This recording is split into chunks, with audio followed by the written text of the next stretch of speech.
So let me ask you a quick question. What would you do in this situation? So we do feeder seminars. We send out 6,000 postcards. It cost me about $4,000. Those 6,000 postcards, those people register for one of two nights. Last night was one of the nights they were going to register for. We had 22 buying units, is what we would call it, registered for the night. And we were doing it at the local library. So start time was 6 o'clock. At 4:30, the library calls me and says, we're shutting down the library, the electricity's out, you can't do your meeting here tonight.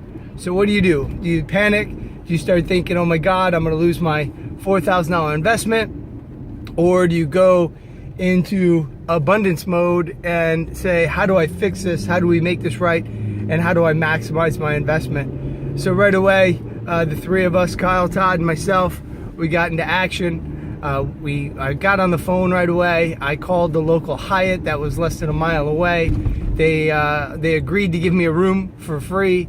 I printed out a map, gave it to Kyle, sent him over to the library. Anybody who showed up, he gave him one of our brochures and a map showing where the new Hyatt was.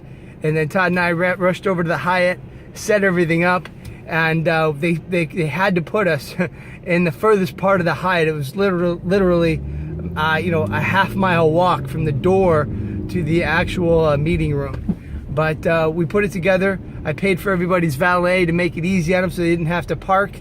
And we made it happen, and we ended up getting, we only had, I think it was 6 buying units in the room at the end. I mean, our show-up rate is 50 to 80%.